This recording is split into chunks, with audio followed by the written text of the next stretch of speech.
transport sick and injured, as well as food and water to cut off communities. Yesterday we were estimating that there could be 100,000 homes affected across 5 states. In all cases, there will be support. Costa Rica is also home to a state oil facility, which during intense storms drains its reserves to prevent spills. Some residents say they returned to find their homes coated in residue. Others were first alerted to the storm's danger by the facility's sirens. Power has been largely restored to affected regions, while medical teams work to prevent any further deaths through waterborne viruses. Manit Sigas, ABC News. As President Donald Trump continues to reshape global politics, questions are being raised about the wealth him and his family are amassing. Four Corners has investigated the vast network of Trump's family businesses, from hotels and real estate to cryptocurrency deals, that critics say blur the line between public duty and private profit. Here's America's editor, John Lyons. Mr. President, Mr. President. The most powerful man in the world, typically keen to talk deals, but not this time. It isn't appropriate, President Trump, that a president in office should be engaged in so much business activity. Well, I'm really not. My kids are running the business. Where are you from? I'm from the Australian Broadcasting Corporation Four Corners program. You are hurting Australia very much right now. That exchange formed part of our investigation into the rapidly growing wealth of President Trump and his family. The businessman president spent years being critical of cryptocurrencies. But just 7 weeks before he was re-elected, Donald Trump, his sons and other investors launched a cryptocurrency firm, World Liberty Financial. Their net worth has increased by billions of dollars as a result of their crypto investments. Donald Trump stepped away from the company when he returned to office. As president, he's championed cryptocurrencies and installed a crypto advocate to lead the country's top corporate regulator. Hello, Bitcoiners. His supporters say he's doing nothing wrong. There's no conflict of interest laws related to the presidency and the president, and so he's operating within that space. Critics say his business activities blur the lines between the personal and the political. When have we ever had a president who has huge financial interests, hangs on to them, gains from them, while regulating in that same area? The White House told the ABC the president's personal assets are in a trust managed by his children and have nothing to do with his presidential decision-making. It's absurd for anyone to insinuate that this president is profiting off of the presidency. In today's America, many admire a rich president getting richer. For others, it raises the question of exactly who he's governing for. John Lyons, ABC News, Washington. An astonishing 220-metre trail of dinosaur footprints has been uncovered in an English quarry. The huge prints have been hidden under limestone rock for millions of years and provide a window into our prehistoric past. A groundbreaking discovery uncovered in Oxfordshire, northwest of London, after 166 million years. You know, we're seeing something and uncovering something that people have never seen before. Believed to be the longest set of dinosaur footprints ever discovered, the giant prints have been hidden under tons of rock since the Jurassic period. But when the layers of limestone were blown away, it revealed a dinosaur superhighway. It's so rare to find something this big where you can get that picture into this past world. Luckily, this team knew where to look. Dinosaur tracks were first discovered at this quarry back in the 1990s, but none quite like this. More than 100 footsteps stretching across 220 metres. Each footprint's enormous, around 1 metre long, most likely made by sauropods, four-legged, long-necked vegetarians which grew up to 18 metres long. Following in their footsteps, scientists are learning how they moved and interacted. And they're not just learning about dinosaurs. It's a fantastically rich place to look for fossils before you get to the dinosaur prints. So there's lots of marine animals, sea creatures. And that's really important for us because it tells us that these were marine conditions in open seawater before the dinosaurs came and walked here. The team is confident it'll uncover more evidence of traffic along this Jurassic highway as they dig deeper into our prehistoric past. Cyan Valance, ABC News, London. The Swedish government has been embarking on a nationwide renovation project to update tens of thousands of World War II-era bomb shelters. Last year, the country's civil defence minister warned the military threat had increased amid tensions over Russia's war in Ukraine. This looks like a normal underground car park, but take out the cars and it becomes a bomb shelter. This shelter we are in now, it's a rock haven shelter. It's inside the mountain. And in peacetime there are a parking garage, as you see the cars. In case of a high-end alert or war, the cars have to leave and give place for 1,200 people. NATO's newest member is making sure Swedes have a place to go if the country is ever attacked, and that everything is in working order. Air filters are being upgraded and diesel generators are being replaced. Priority is being given to larger shelters like this one in central Stockholm. It's airtight, so it even resists biogas or chemical gas or even nuclear waste. Despite the government setting aside more than $16 million a year for this upgrade, some people are feeling apprehensive. I don't think we're too well prepared. There's some information coming out in your mailbox and so on, but I'm not sure. We're not used to crisis here in Sweden. With 64,000 shelters to renovate, the process could take years. And then when we have renovated all the shelters, then maybe we'll start building new ones. That's in the stars so far. Proactive protections being put in place for the people of Sweden. Amanda Robson, ABC News. This week, Hollywood's been mourning Diane Keaton, the Oscar-winning star of Annie Hall and the Godfather films. Her family says the 79-year-old died of pneumonia and had battled ill health privately for months. Oh, God, Annie. Well... Diane Keaton in the iconic Annie Hall. I'm gonna sing. Yeah. You're gonna sing? You sing? Yeah, well, no kidding. This is my first time. It was one of 8 films she made with her then boyfriend, director and actor Woody Allen. And don't tell me what to do. A versatile performer, she could play comedic roles with an effortless affability. Go out with you. Don't put me under split. Pretty good. Including in First Wives Club, a 1990s smash hit. Don't try to change me in any way. How do you do that? But it was her breakthrough Hollywood performance in the 1970s and the first Godfather film which showed her range and announced her on the world stage. Look what's happened to us, Mike. My God, look what's happened to our son, Michael. A layered and challenging performance she excelled at. I think I can add a certain kind of behavior attitude, you know? But I'm not a joke person. I mean, I can't conceive. I'm better with sort of, attitudes. She also won Oscar nominations for her work in Reds and Something's Gotta Give. In a statement, her family asked for privacy during a moment of great sadness. Fellow actor and co-star Bette Midler paid tribute to Diane as a brilliant, beautiful and extraordinary actor, while Goldie Hawn said she made the world laugh and cry in ways only she could. Leonardo DiCaprio, who starred alongside Keaton in Marvin's Room, said she was one of a kind. I don't think about my film legacy. I'm just lucky to have been here at all, in any way, shape or form. I'm just fortunate. I don't see myself anything other than that. Keaton is survived by her 2 children, Dexter and Duke. She was 79. And that's the program. You can always watch the show on ABC iView. I'm Alice Lolo here. Thanks for watching. Bye for now.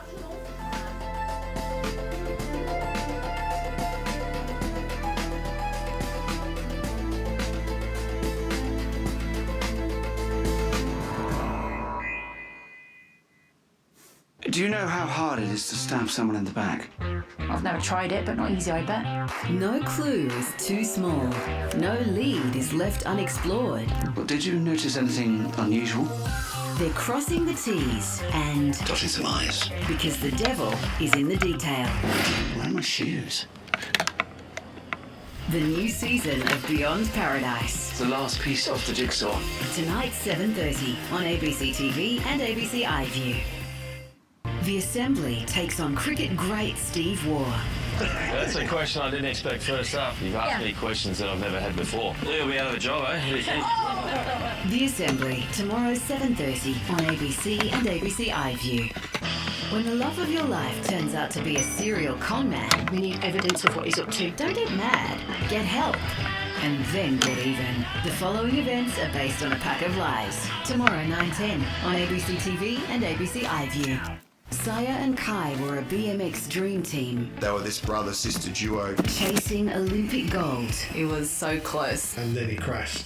After Kai had his accident, everything shifted. I felt really scared. I had multiple races where I hit my head. How Saya got back on track. I knew that I needed to make it for the both of us. 2 weeks gold! He's worked so hard and so long for this. We did it. Australian Story, Monday at 8 on ABC TV and ABC iView. They're back on the road, asking questions that strike a chord. You've been a comedian for how long? There's no need to get mad. All new Specs and Specs, Sunday, November 2nd on ABC TV and ABC iView. Take a moment to be inspired. This is so impressive. I didn't expect to be moved like that. Always free, always inspiring on ABC iView.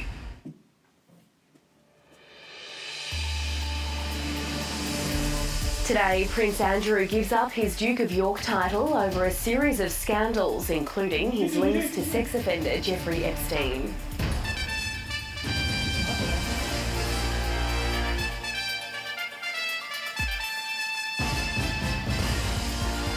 US President Donald Trump reluctant to give long-range missiles to Ukraine over fears it could escalate the war. Stop right now at the battle line. I told that to President Zelensky. I told it to President Putin. Former Republican George Santos to walk free after having his sentence commuted by President Trump. And the federal government commits $10 million as part of its anti-bullying review.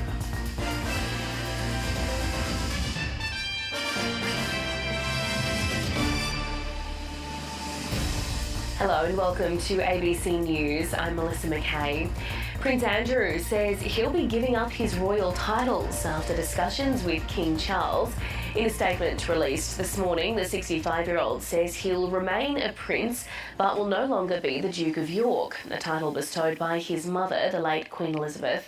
Prince Andrew has faced backlash over his links with the late sex offender Jeffrey Epstein and has himself been accused of sexual abuse. The Prince denies the accusations but acknowledges the scandal has been a distraction from the work of the King and the royal family. Europe Bureau Chief Zoe Ford has more. A statement from Royal Communications was issued at 7 o'clock in the evening local time, announcing that Prince Andrew would renounce his titles. It said, "In discussion with the King and my immediate and wider family, we have concluded the continued accusations around me distract from the work of His Majesty and the royal family." It added that he stood by his decision 5 years ago to stand back from public life, but with His Majesty's agreement, we feel I must now go further. I'll therefore no longer use my title or the honours which have been conferred upon me, but he added that he continues to vigorously deny the accusations against him. It's interesting to note the references to we in that statement. We have concluded that these accusations distract from the work of the royal family. We feel that I must now go further and renounce those titles. There was no apology, and royal watchers here are describing this as a very clinical, very cold statement, but really the situation was untenable. Something had to change. Pressure has been mounting on Prince Andrew over his connections with the late convicted sex offender Jeffrey Epstein, and specifically when it was that he cut off contact with him. And there was also pressure over his links to an alleged Chinese spy. He'd already lost his HRH title and military titles, but he now loses the Duke of York and the Order of the Garter titles, and those those are the two that meant the most to him. In terms of the practical implications, this takes effect immediately. He will still be a prince because he remains the son of the late Queen Elizabeth II. But there are other practical implications. He'll not be invited anymore to the royal family's Christmas. And his former wife, Sarah Ferguson, loses her Duchess of York title as well. Their two daughters, Princess Eugenie and Princess Beatrice, though, do remain princesses and will be invited to Christmas. The reaction here in the UK has been rolling on the news channels and very prominent, of course, in the tabloids. We've also had a statement from the family of the late Virginia Giuffre, who said that Prince Andrew had sex with her as a 41-year-old when she was just 17. The family says this is vindication, but they've called on the King to go even further and strip Prince Andrew of the title of Prince. Royal watchers that we've been speaking to have said the timing of this could not be a minute later. Something had to happen. There was such pressure. This was such a distraction for the royal family. And one royal commentator I spoke to in the past hour said they needed to cut off this infected limb before it infected the whole body. So that's just some of the reaction to the news this morning that Prince Andrew will give up his royal titles, the Duke of York and the Order of the Garter, the two royal titles that meant the most to him. And it's evident from that statement, we have concluded, we feel that this was not Prince Andrew doing this alone or doing this willingly. This was also being guided by the King. Journalist and royal commentator Afia Hagen told the ABC that in reality, Prince Andrew's decision is the result of mounting pressure from the palace. I don't think there's any way that Prince Andrew would have wanted to give up the Duke of York and the other titles, being part of the Order of the Garter as well. These are all really significant titles, and there's no way he would have wanted to give them up. Look, he didn't want to step back as a working royal. That was something that Queen Elizabeth II asked him to do, and he did. He didn't want to do that. Of course he didn't want to do that. But I don't think he would want to have given up these titles either. I think there was some firm persuasion on behalf of King Charles III and Prince William to make him do that.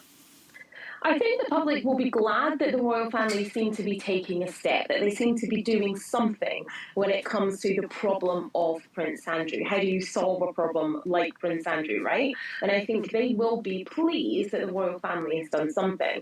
But I think there is still questions to be answered. His links with Chinese spies, for instance, not one but two now. The British public will be asking, well, look, how in bed is someone like Prince Andrew with Chinese spies? That's something that we should know. What information did they learn from Prince Andrew? And I think there also has to be an acknowledgement that he has lied. At least we know he's lied to the BBC. He lied in that interview to Emily Maitlis, saying he'd no other contact with the disgraced financier, convicted paedophile Jeffrey Epstein after December 2010. But an email leak showed that he emailed him, a couple of months later in February 2011. That is a lie. So there has to be an acknowledgement that he misled the BBC, misled the British public in that interview. And I think they're going to want an acknowledgement of that as well, and they absolutely deserve that. And there begs the question, if he lied about that, what else did he lie about? This is far from over. Virginia Giuffre's posthumous memoir is out in the coming days called Nobody's Girl. We've had some excerpts from that as well already, which have been quite damaging, and it's only going to get worse. And also the Epstein files. We've got many, many more files to go, and who knows what's going to come out in them. And yes, this is a pivotal moment, absolutely, but this is far from over. Ukrainian President Volodymyr Zelensky has met with US President Donald Trump in Washington, D.C. for talks on the use of US weapons. In a meeting at the White House, President Zelensky suggested to President Donald Trump that Ukraine could trade Ukrainian-made drones for Tomahawk missiles, long-range cruise missiles capable of reaching Moscow from Ukraine. President Trump did not immediately accept the offer, but said the possible supply of Tomahawk missiles was part of discussion between the US and Ukraine. President Trump is due to hold a meeting with Russia's President Vladimir Putin in coming weeks and says he believes both the Russian and Ukrainian leaders now want peace. President Zelensky, as you know today, we had a very good meeting, very cordial meeting. In my opinion, They should stop the war immediately.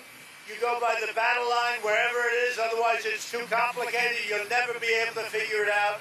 You stop at the battle line, and both sides should go home, go to their families, stop the killing, and that should be it. We trust the United States. We trust President that he wants to finish this war, and it's difficult. It's very tough solution.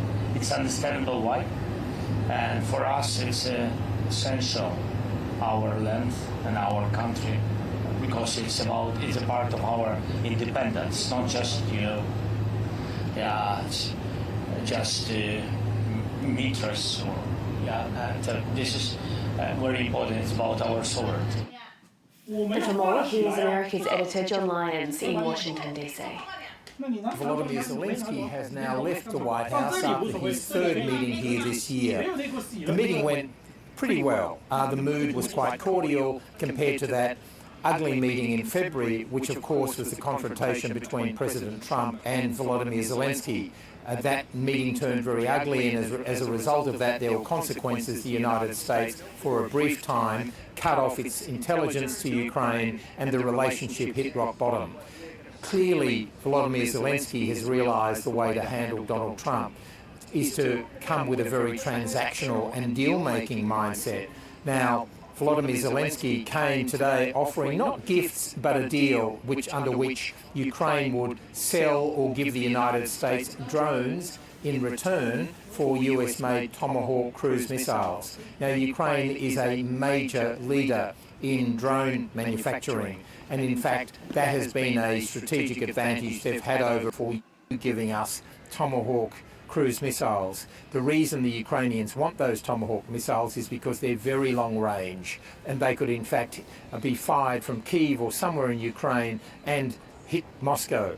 And up to now, Ukraine simply does not have that military capability. So he came offering that, and he also said that he'd spent some time in Washington on this trip meeting energy companies and defence companies, and that's something that would appeal to Donald Trump because it's about American commerce and American companies. What happens now, though, is that Donald Trump will be having another meeting with the Russian leader, Vladimir Putin, in Budapest, Hungary, in coming weeks, and that will be another attempt by Donald Trump to try to broker some